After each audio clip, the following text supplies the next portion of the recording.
let's give it up for the best band in the land, the Unity North Band, jamming us into this Sunday morning. Well, good morning. I accept that good morning from the back of the house, but I'd love to hear from everyone. Good morning. There we go, there we go. I know it's a little dark and dreary inside, but as always, this place is full of sunshine and the energy that you bring. So thank you for braving the rain this morning. So we are going to get started by getting centered in prayer. So let's take a deep breath together and release everything that no longer serves us. And at this time, in between these walls, we still stay connected to Mother Earth, to Mother Nature, staying connected to the wind, to the earth, to water, to fire, to all of the elements that reside within us and around us, to our beautiful, beautiful divinity that shines bright in us and shines bright from us. And we are connected to Father, Mother, God. We are connected to the universe and all that is good. And with that, we are connected with each other. And with that connection, we say Ashe and Amen. All right, my friends, this morning we are definitely getting connected with nature and Mother Earth. So we send our love to Tara and to Jeannie as they kick it off with our first song. So to your feet, if you're able, with open hearts and open minds. Please join us.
That really was beautiful. So many people in this place I enjoy seeing every single Sunday. Thank you for being here. And this morning, if you haven't noticed yet, you'll notice now that Reverend Richard is not here this morning. He's not feeling well, but we are sending him all of the healing energy and all of the healing vibes. If we can just send him a little love right now. Reverend Richard, we see you healed, whole, and healthy with all of the light that you bring to us all week, all year. We're sending that right back at you. We love you. All right, so it may be your first time here at Unity North, and you see that love. That's just love for one person, but we have love for every single person in this space, including you, even if it's your first time. And we want to acknowledge that. Our welcome team is coming forward. Their job is literally to welcome you. They have amazing welcome packets in their hands that have a Let's Connect card. You can fill that out with pen and paper. You can scan the QR code, but either way, we want to stay connected with you. So right now we want to share a little love on you. If you will raise your hand, if this is your first time, we're going to get you a packet and some love. Thank you. Thank you. Let's keep our hands up until we get a packet in our hands.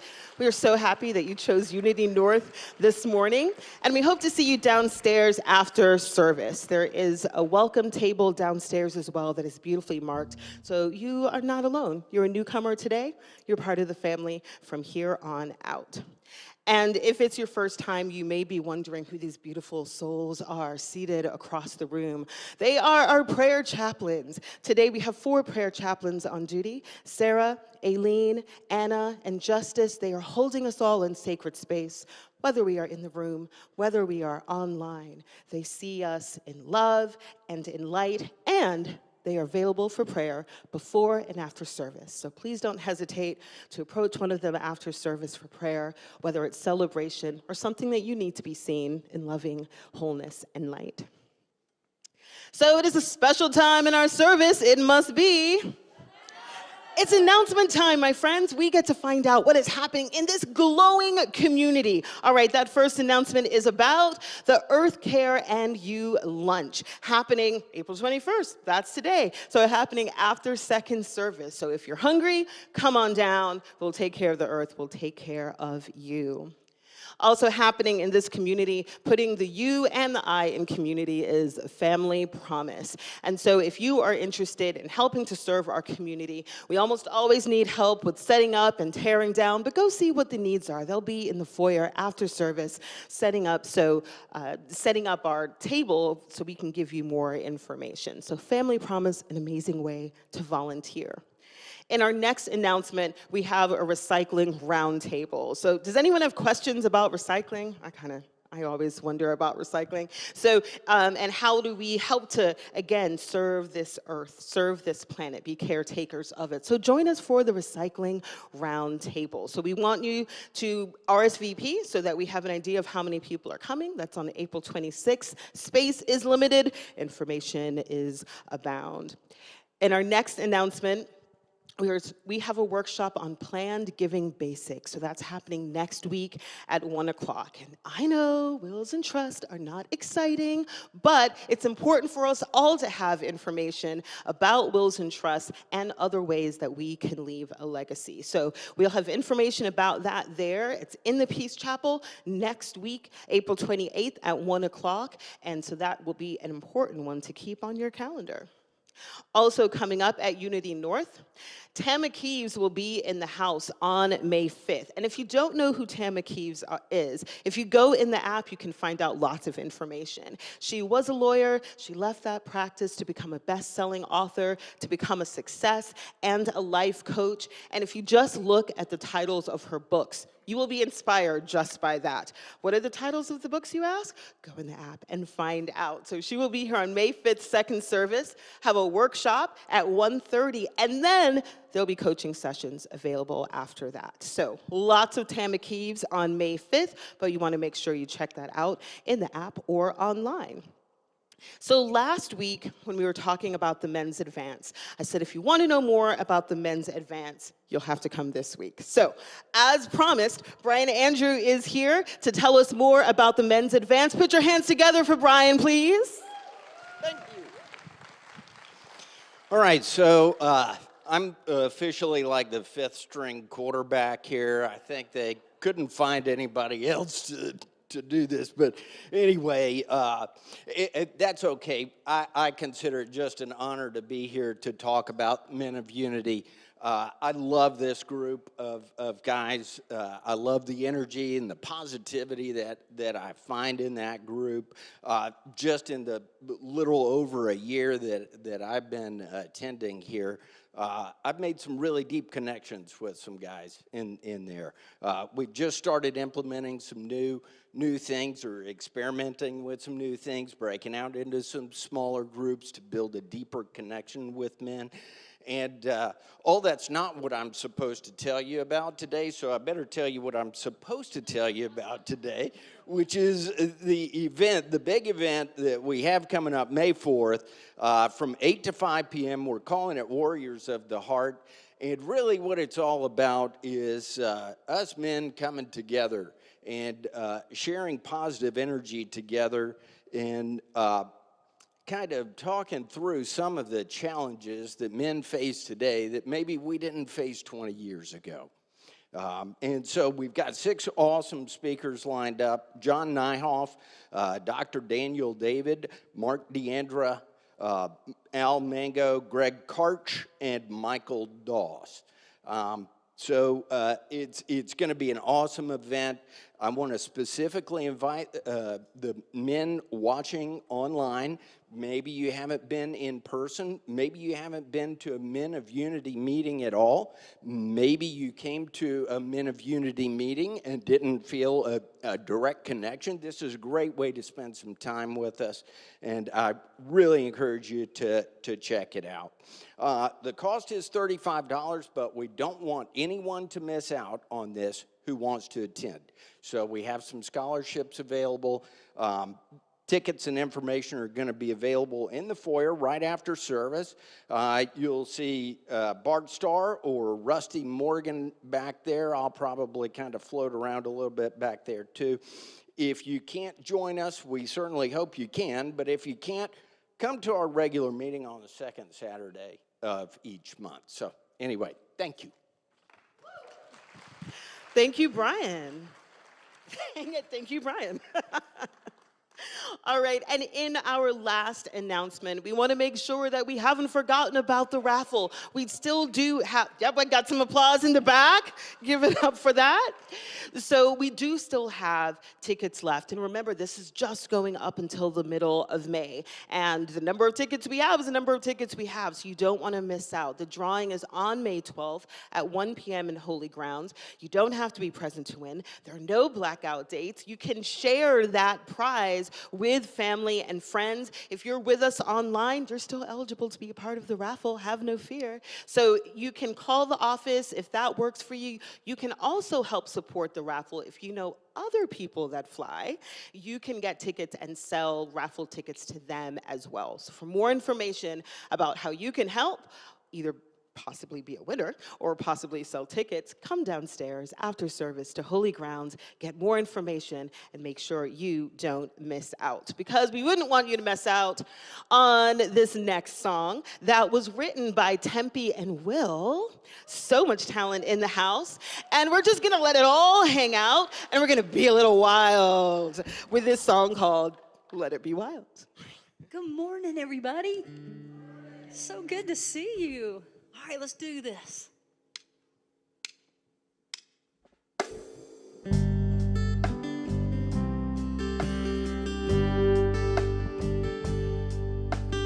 Water shapes the canyons and the caves, where echoes rise and fall beneath the stars. Trees in the wind bend and sway, keeping time to nature's beating heart.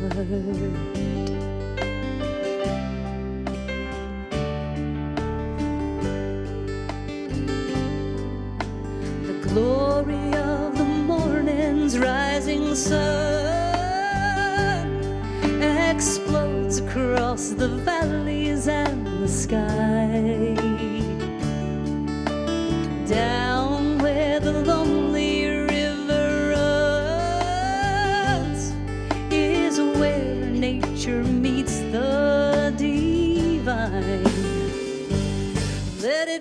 wild, let it be wild. Never try to tame a sacred wind. Let it be wild, let it be wild. The way it is and always has been.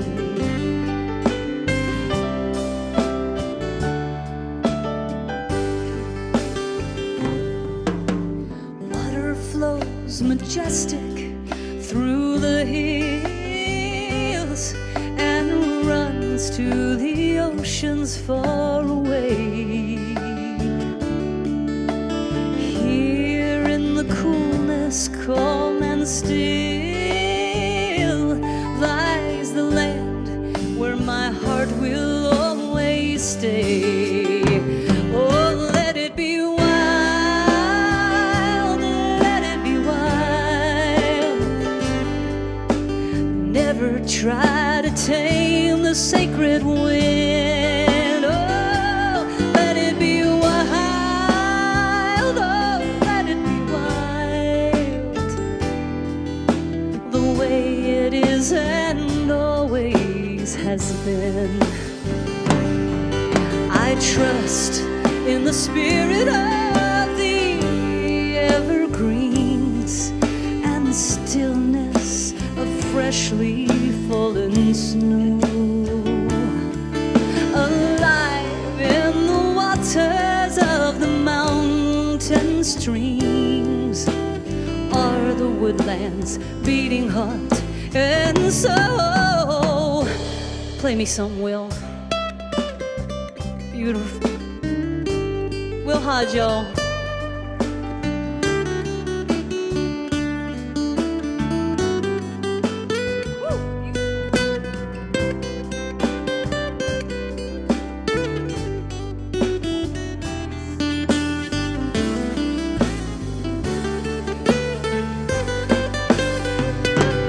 Let it be wild, let it be wild. Never try to tame a sacred wind. Let it be wild, let it be wild. The way it is and always has been. Oh, the way it is and always has been. The way it is and always has been. Thank y'all so much. Will Hodge, y'all. Thanks, band. You sound great. Thank you, Tempe. What a gift you are, and Jody to this. I love you so much, and Will, as always, beautiful song. Good morning, Unity North. I am so excited to be here with you. I haven't seen your beautiful faces in a long time, and I am just thrilled to be here. I invited the Wild Scallywags. We have Mary and Ginger with us because today we're talking about Mother Earth, and I want to start with a poem called The Heartbeat of Mother Earth.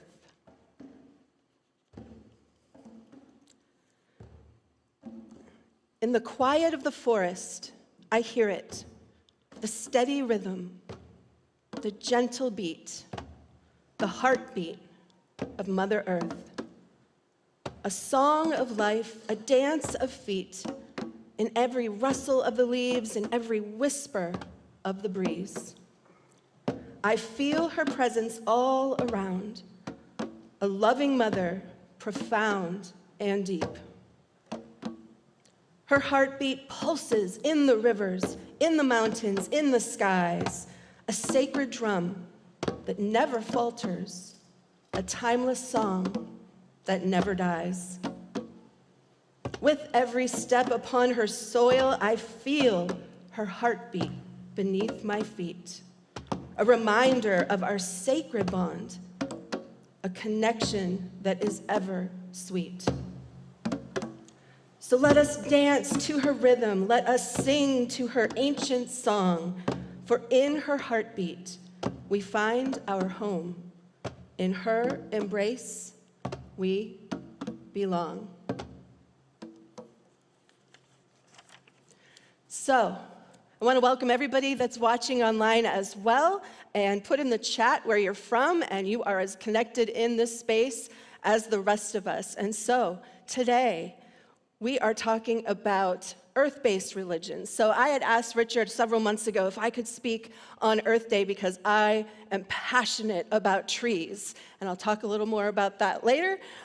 All nature, but really trees. And so he said, well, that's really divine timing because we're doing an interfaith series, and that is Earth-Based Religions Sunday. So I said, all right, sign me up.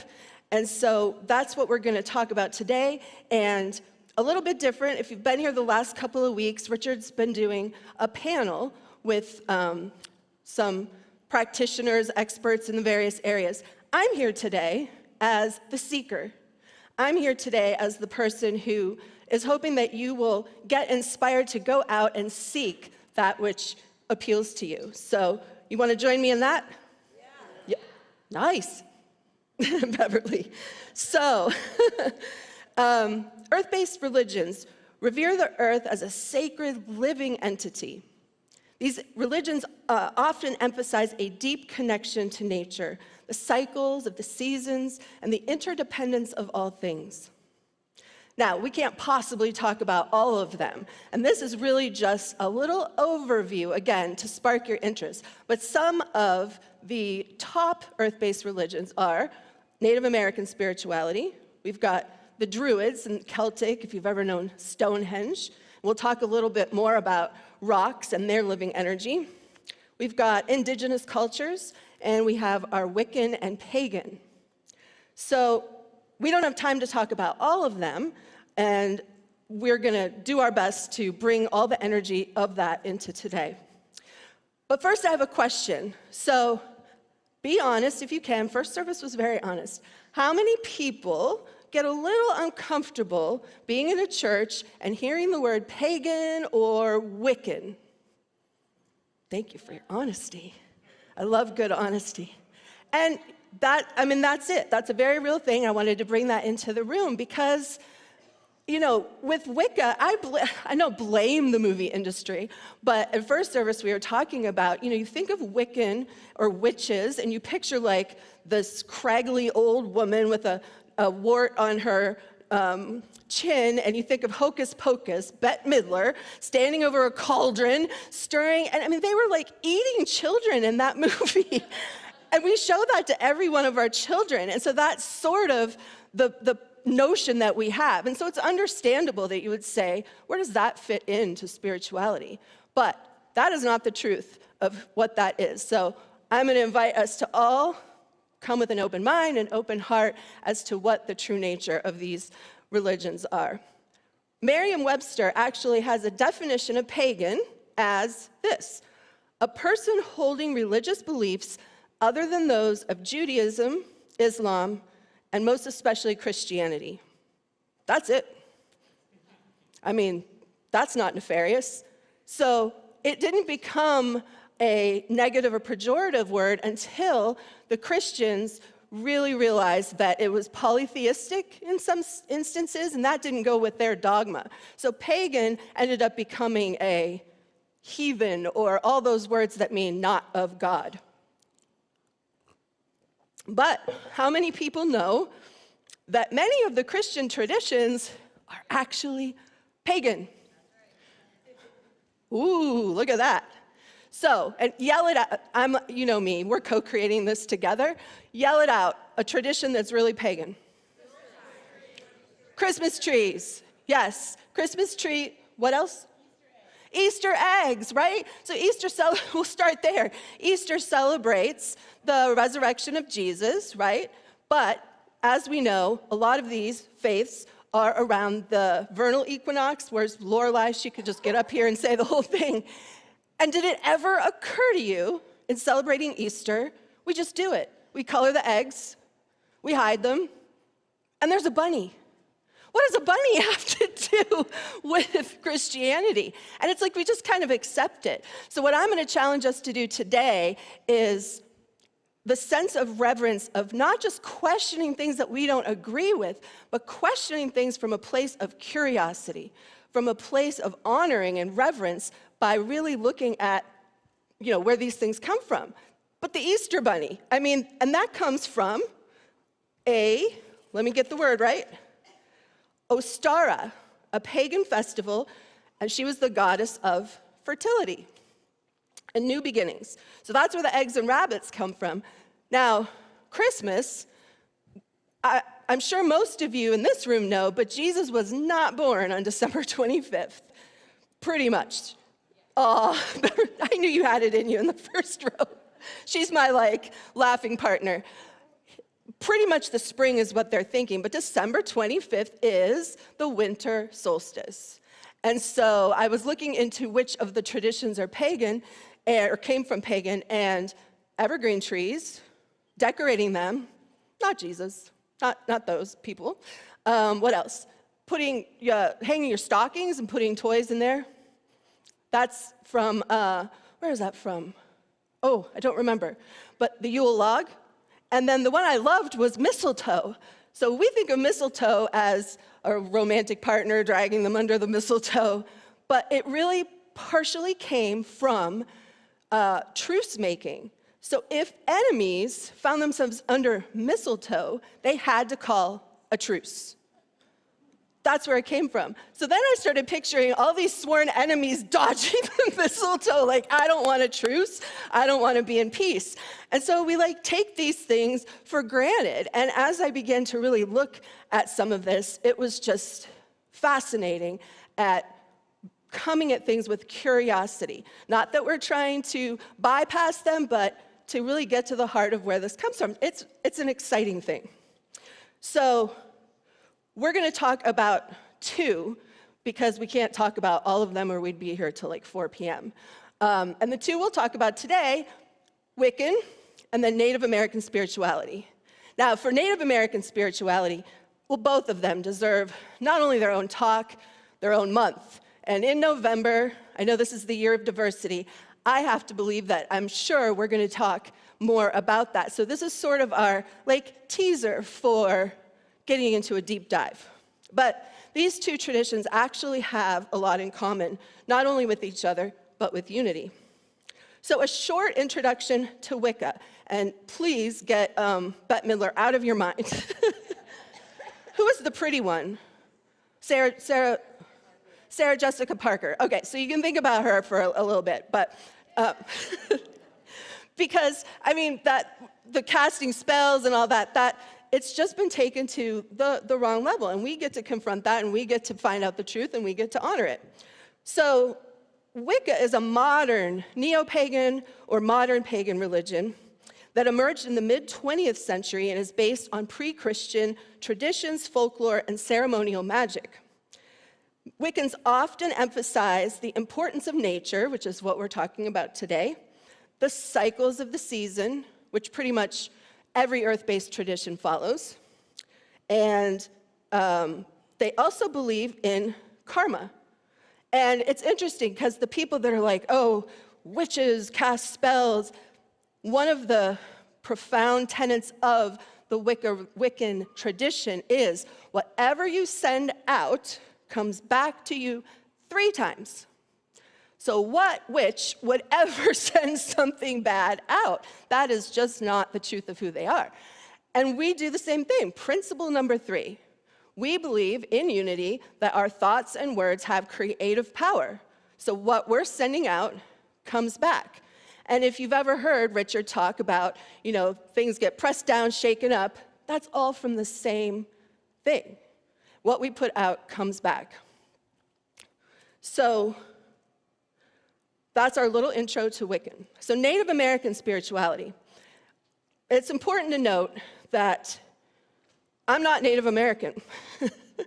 I'm not an expert. And there's this notion where we want to honor, and the thing that I realized in this talk the most, in studying this, is the honor and reverence and the responsibility we have for that. Right now, we are standing on Native American land, 100%. And in this area, I mean, it's Etowah, we're everywhere, Cherokee, and so we can take a moment and honor that. And there's a lot of history around it, and I think for us, our generation, what we can do to support and honor that is remember their ancestors, the first people who were on this land.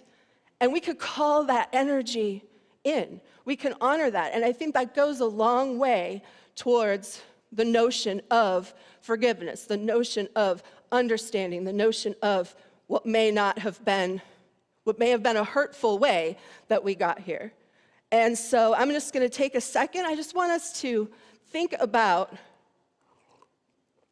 the ancestors that worked this land, that had this land, and I want us to just take a moment to call that energy into this room, and we say, thank you. Thank you, Mother Earth, Father Sky, every ancestor, grandfather rock, bird, for animals, for taking care of this land, and we will try to do our best to be good stewards, and we thank you for allowing us to now inhabit that land.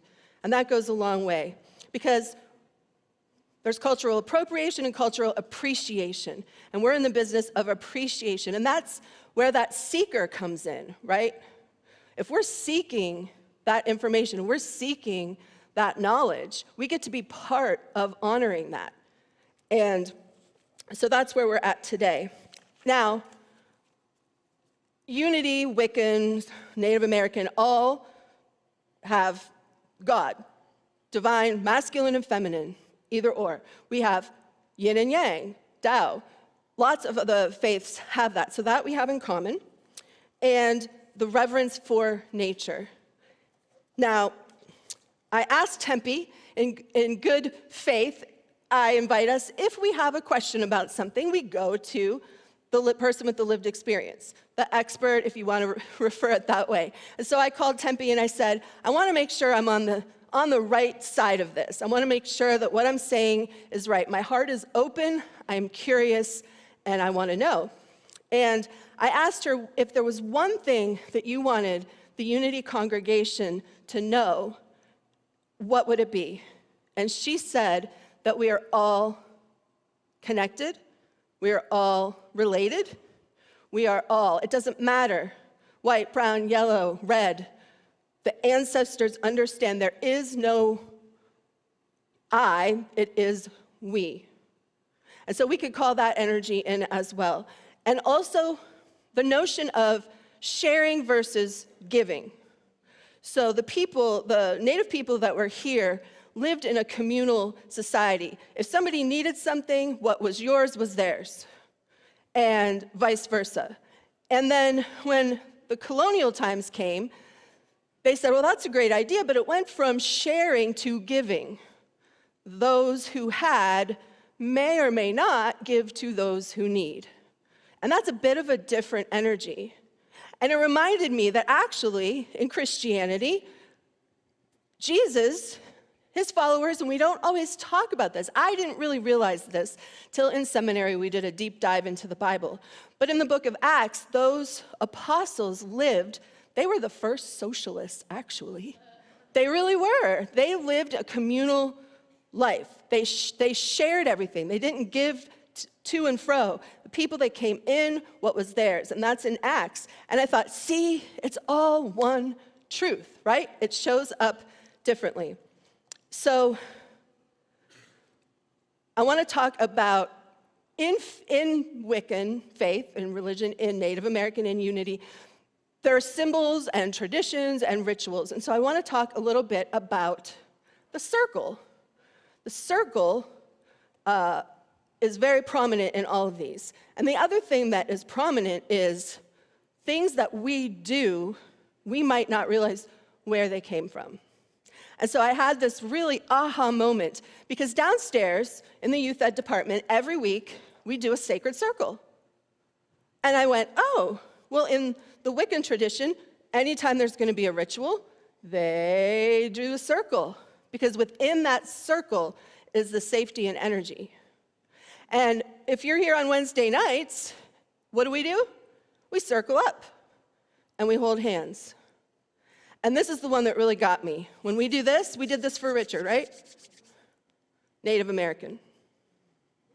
So if you get nothing else out of this talk, it's the idea that we honor these things by being willing to be curious. Because forevermore, when I send energy, I am calling in the ancestors because I now have the framework that is coming from that faith. And that was really powerful for me. Smudging, most of us know that when we, the cedar, that one most of us know as Native American. But this, that's what we do, right? I didn't question it. Come to unity, energy. And so knowing where it came from is just a way of honoring it. So the medicine wheel, and if you want to put the slide up, is very prominent. I only have one slide today. It's maybe kind of hard to see. But this is a Native American medicine wheel, and as Tempe and I spoke, each tribe or nation has sort of their own version. So this is the Lakota version of it, but I thought it was the most easily, it's getting bigger. Did it work? I don't know if it worked. So,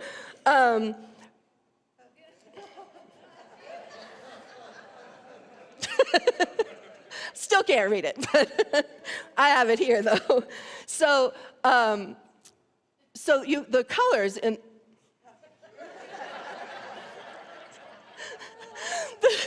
the color reds is for the red people. We have the yellow people, or Asian. We have the white. We have the black. So it's all these quadrants that they have the directions. If you've ever been to our full moon ceremony or something else, we'll call in the directions. And so we have north, south, west, east, west. We've got the seasons, summer, fall, winter, spring, and we've already determined that a lot of our Christian traditions follow that as well. They also call in the elements, earth, air, fire, water. And this is one I didn't realize. They have the stages of life. So everything goes in this circular pattern. So the stages of life that match up are childhood, youth, adulthood, elderhood. And then this was the one. They also have the self. And that is physical, mental, emotional, and spiritual. And I thought, oh, unity. Body, mind, spirit. How many people have been to a body, mind, spirit thing at Unity North? Is Julie Steele in the house? I don't know if she is, but that's that connectedness. That is the same thing that we do. So it is all divinely connected. So connected means joined, linked, or related. A circle is connected, right? There's no beginning, there's no end. You know, Arthur and the Round Table, in the first Native traditions, the chief had the responsibility, but there's no head of the table. Nothing was done without asking the tribe, asking apparently the women. She has a whole story. Find Tempe after service if you want some really amazing stories about it. But what they think of is interconnected. So that's a little bit different. So picture a circle. I never go this way. Hi. Picture a circle interconnected. Like often when we're downstairs Wednesday night, we send our heart, love, energy around the circle. But I don't consciously think of necessarily across the circle, 2 people over, 3 people over. That's the web of interconnectedness. And the circle is stronger when you picture that web. Now you get the strength. And that's, instead of living on the surface of the circle, we're living interconnected in the web. And then that brought me to, pause, talk amongst yourselves. That brings that strength, that web. So what interconnectedness does is not hold together without the other parts.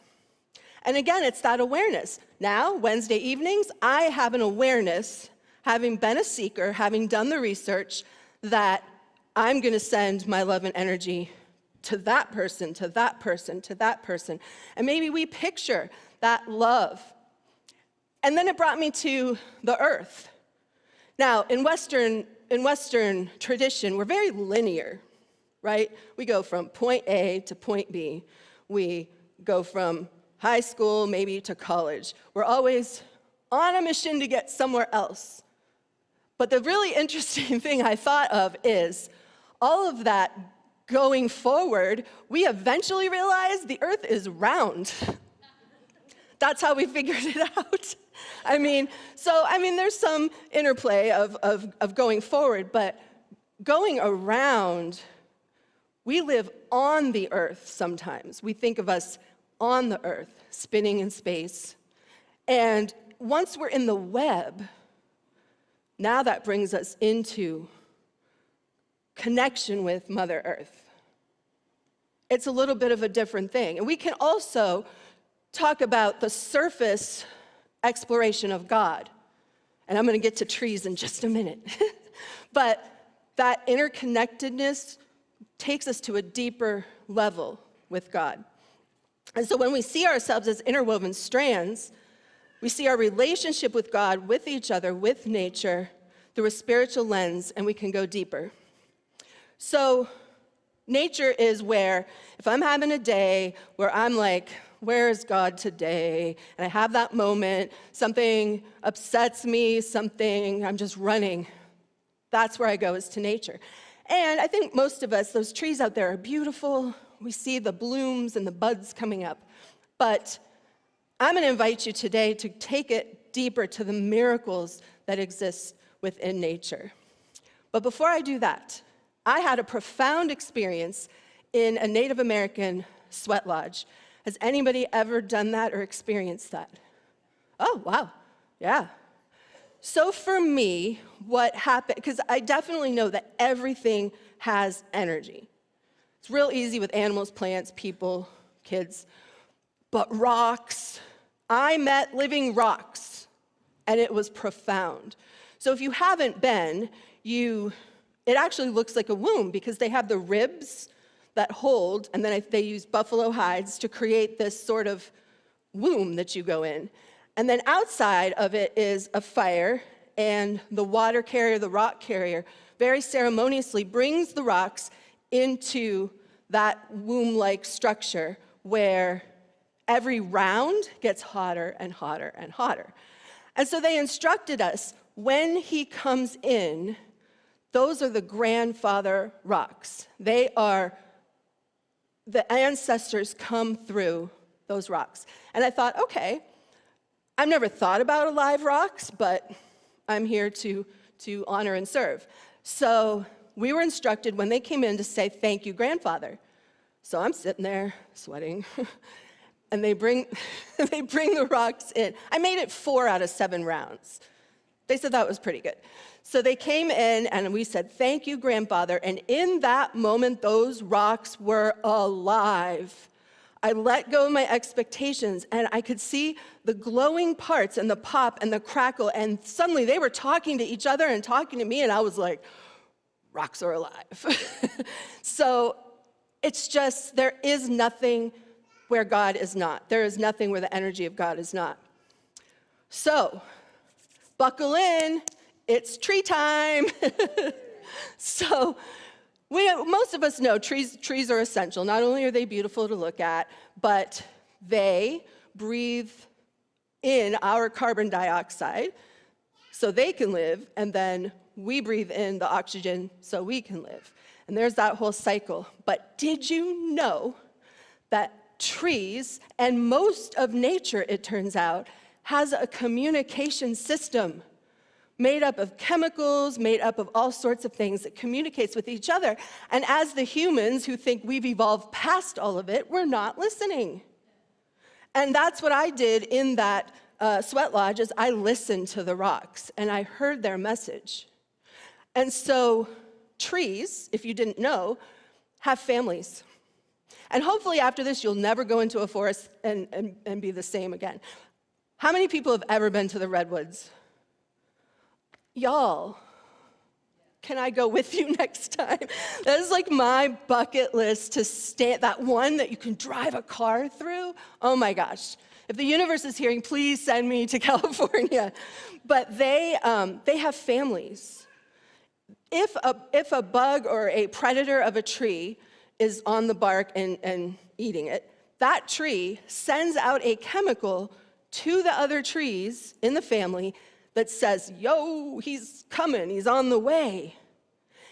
If a tree is sick, the water and the sugar water, which is what they emit, goes down underneath. And underneath, picture, again, that web underneath connecting all the roots. And then the fungi, there's a whole network. And they are carrying, and they send the resources to the ones who need it, which is, again, just like the Native American, just like the apostles in Acts, right? They're sending, it's not a giving, it's a sharing. And I just got so excited. And, if you've ever found a stump and see the little green sprigs, that is them grieving their fallen comrade, and everybody sends some resources to that stump to see if they can revive it. I mean, humans think we've evolved, but they care for each other. So, what else? I had the pleasure, where's Sonia? Sonia! So, a few years ago, I had the pleasure of doing a video for a project that Sonia was involved in. And trees sing. Did you know? They sing. So, and I'm not going to remember the man's name, but a scientist was able to, because inside the trunk, the sap is sending water and bringing things up and down. He slowed it down so much that you could hear that music of what was going on. And so Sonia and the partner that she worked with did an album on the singing trees. And so you're going to see a video, and what you're about to see and hear are the trees singing. Sounds a little more like drums. And so thank you, Sonia, for different trees. Different rhythm for different trees. Yeah, and another scientist actually can know which tree it is by the rustling. If you've ever been out and you hear the rustling of leaves, and that's like a symphony as well. So we're going to do a short video all about the singing trees.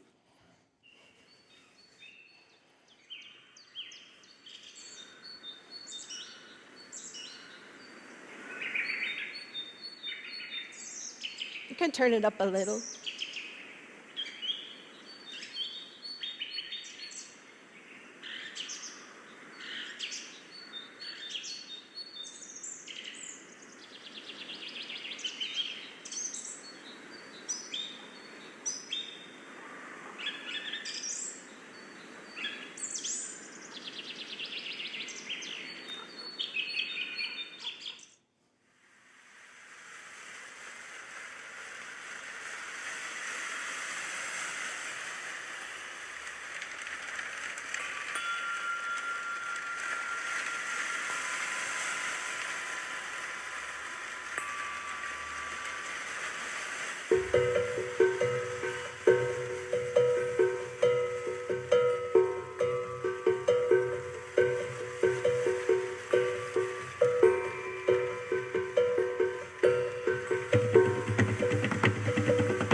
Were you excited about that as much as I am?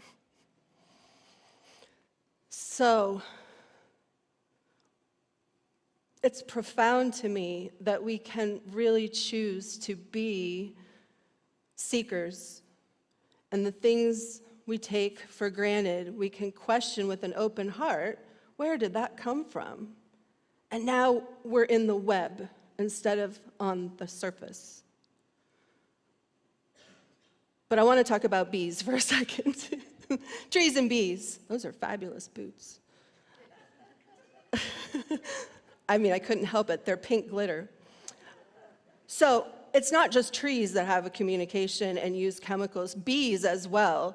And this is my invitation. We always want to have a takeaway. So this is my invitation for you today, is to, we know the adage of stop and smell the roses. And that's a great thing to do. And we get so busy going point A, point B, instead of in a circle of connectedness. And so we might look at the trees and say, oh, that's beautiful, and smell the flowers. But if you want to go off of the outside and to the inside and connect, I invite you to go to the tree like the video said and picture all that amazing communication going on. And with bees, they have a dance, and John Glasgow told me the name of it, and I can't remember, but they know which flower has already been eaten, I guess, or the nectar is gone. And so they communicate with each other, and the flower communicates, and it emits a chemical that says, oh, no, the restaurant's closed. And so they do this whole dance and buzzing to go to the next one. Everywhere in nature, this communication is happening. And so if you want to connect to God at a deeper level, I invite you to go out with a tree, go out with a flower, and ponder that miracle. And you can even do it with children, right? We see a cute baby and we're like, oh my gosh, they're so precious. But if we stop and really look and ponder at what goes into having a child grow and all the miraculous things that happen, that's going from the outside to the inside. And so I know for me, that has really deepened my spirituality. Forest bathing is a way for us to experience it. And so happens that today at 2 p.m., David Castledini and the Earth Care Ministry are doing a forest bathing. And in Japan, this is a prescribed preventative medicine prescription, is to go out into the forest with your bare feet, because it turns out there's science in that too. Our cells are specialized to conduct electrical impulses. The human body carries a slight positive charge. And so electricity fires, right? And our nervous system is required, we need that to send signals through our body. But what you might not know is that when resting cells are negatively charged, the outside cell environment is positively charged. So when you're standing with your bare feet in Mother Earth, it is scientifically proven to boost your immune system, because it's absorbing and sending those electrical pulses as well as chemicals. They have been now testing in Japan that they have anti-cancer properties. The list goes on and on, not just the stress and the mental health stuff that can come from it, but tree oils contain a substance that shows it lessens inflammation. So as we are curious about the natural world, that sharing, not giving, that sharing, that communal web of sharing is profound. And so join them at 2 p.m. today. First, there's a earth-friendly lunch at 1 p.m. Our YOU are helping. This is their first time out of the gate doing a lunch. Then at 2 p.m., they are doing a forest bathe. There's something to celebrate Mother Earth. So I'm going to leave you with a quote from Albert Einstein, a physicist, and again, marrying science and spirituality. And he says, there are only two ways to live your life. One as though nothing is a miracle, and the other as though everything is a miracle. And so I choose to see that everything is a miracle and listen with curiosity to what Mother Earth has to say. So thank you.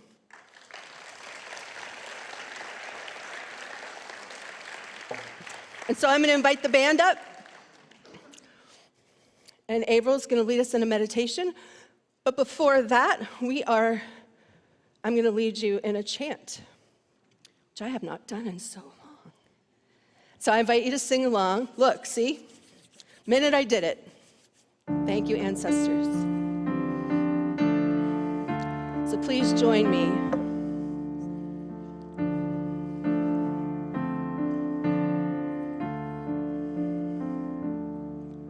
We're co-creators, building a new world.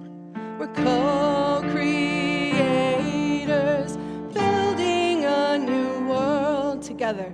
We're co-creators, building a new world. We're co-creators, building a new world. With our hands, healing all the earth. With our hearts, healing all the earth. With our minds, healing all the earth. All of life, no sacred rebirth. We're co-creators, building a new world. Co-creators, building a new world. We're co-creators, building a new world. We're co-creators, building a new world.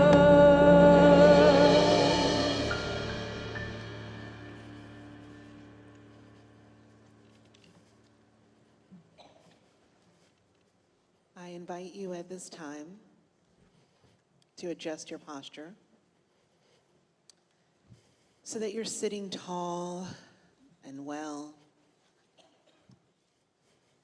And even though there's a stretching and an adjusting, you're also allowing the chair to give you support. Be aware of your body. Aware of the ability to move your body, but also aware of the ability to allow the body to settle into stillness. Make the choice to enter into stillness. Become aware of your breath. Beginning to take longer, slower, deeper, more attentive breaths. Exhaling completely, inhaling effortlessly. Exhaling, letting go of anything that does not serve you at this time. Inhaling what you need to move toward wholeness. Every breath a prayer, an affirmation of continued existence. And then bring your attention to the screen of your mind. Look inward with your mind's eye. And to the best of your ability, and you cannot do this wrong, visualize the divine, whatever that means to you, as cosmos or space, undifferentiated. The ground matrix. The substratum from whence all comes. Feel this sense of expansion and pure potentiality as you let your mind attempt to visualize that which is fairly abstract. Then continuing to breathe, continuing to sit mindfully, we begin to let that formless condense into form.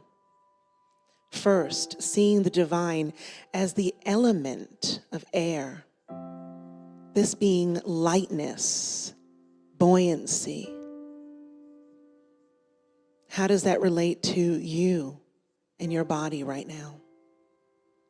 Seeing the divine as fire, heat, movement, as water, flow and fluidity, and earth, solidity and stability. Continuing to breathe as we move a little further on this inner journey. Now seeing that element of earth expand. So now the divine is the planet Earth. The earth that you are standing on. Even though we're in a building, we are on the earth. Her elements make this structure. They make us. She is our mother, our provider, our sustainer. Pachamama, Gaia. See how this relates to you in this now moment. And we move a little further on our circular journey,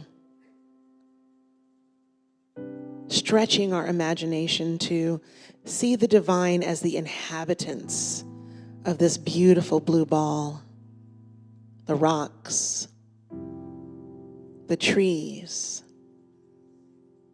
the bees, the children, all interconnected, made of the same elements in this web of life. Then finally, taking your awareness from your mind's eye to your heart, feel the divine as you, as your true nature, as you beyond personality, as you interdependent with all, you as the silence, you as the silence that differentiates into all things. Remain in that space.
Observe the silence.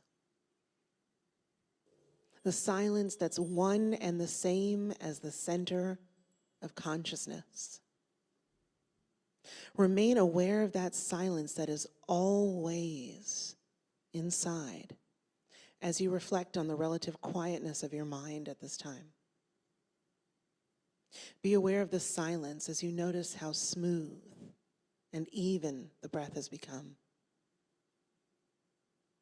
Remain aware of the silence as you feel the stillness of your body one last time. bring back the silence as you gently open your eyes. Thank you, Reverend Averill.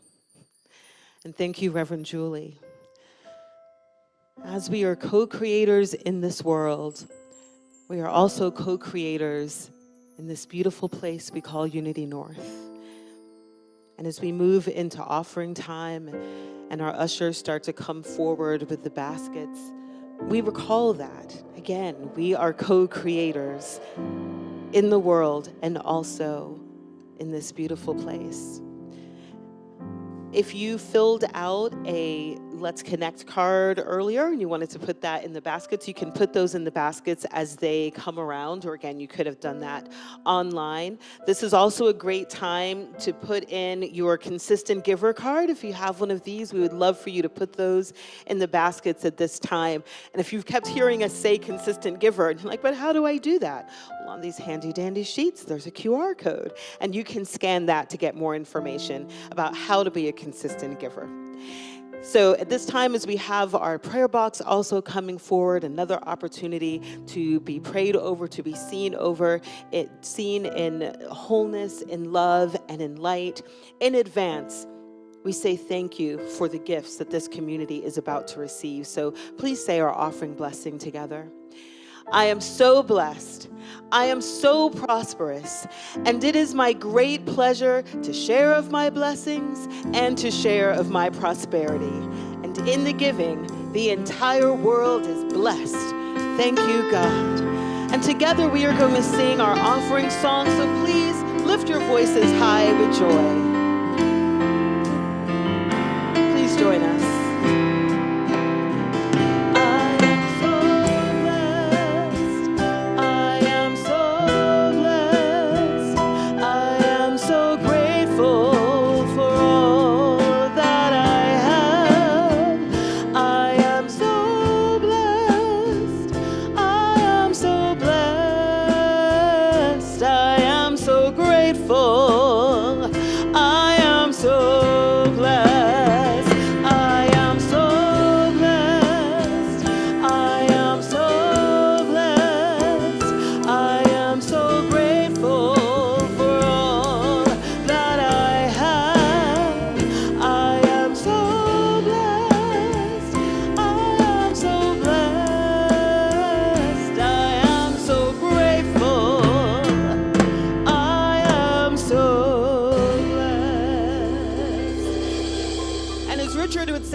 Into the hymn book of Tempe and Will for another gem. We are going to stand on the grass of heaven, so put your hands together.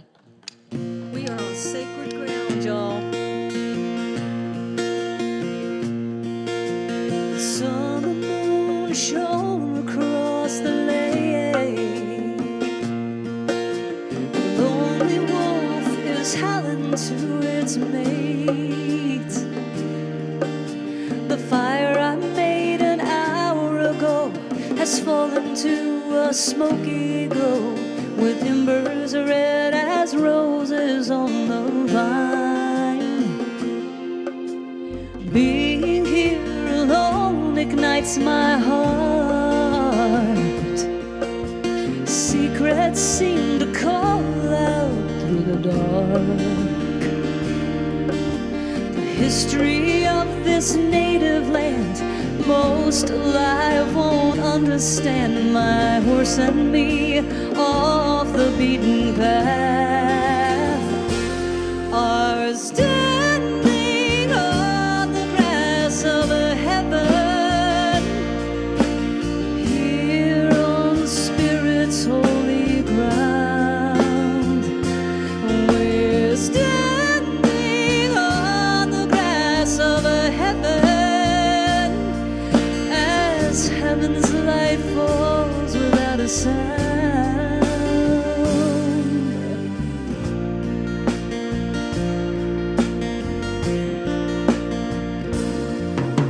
An arrowhead glistens in the sand.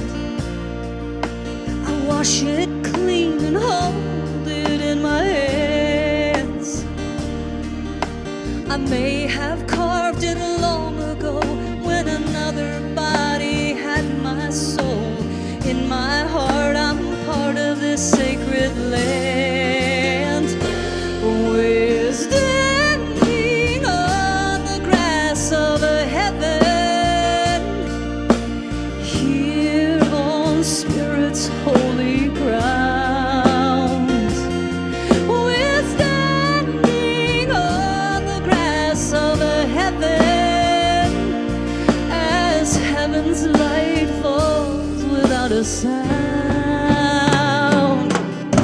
The red hawk flying overhead, here beside the riverbed, we raise a prayer to honor the forsaken. Oh, standing on the grass of heaven, we're standing on the grass of a heaven, here on Spirit's holy ground.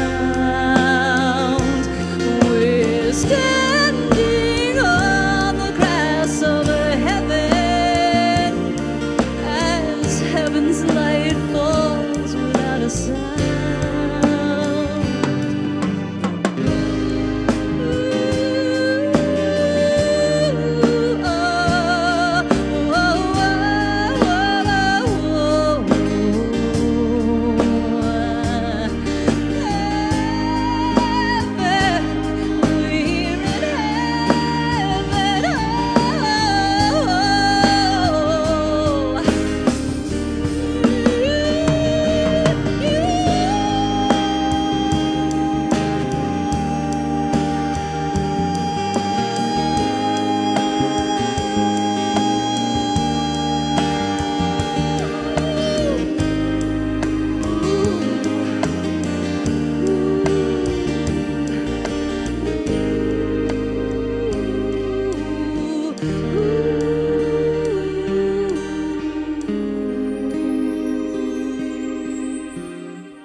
Thank you.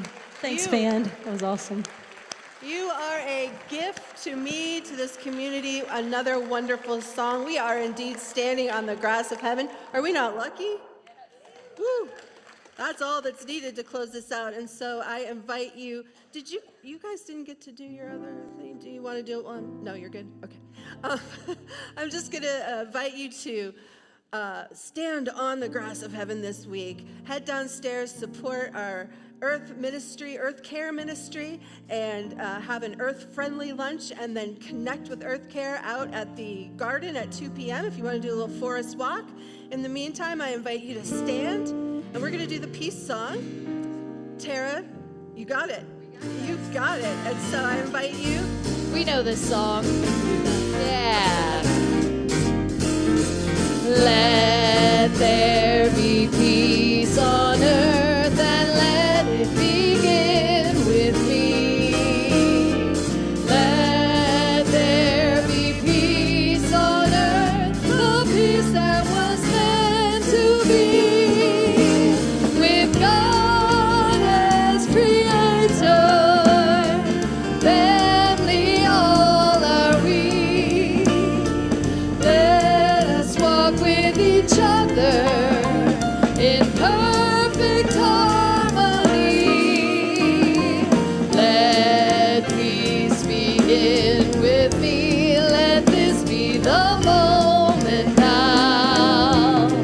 With every step I take, let this be my joyous vow, to take each moment and live each moment in peace eternally.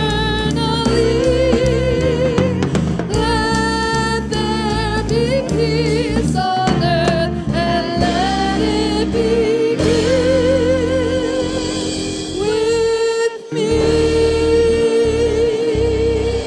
That is the truth of your being. Go out this week and take in some nature, find the face of God. Thank you, and we will see you next week.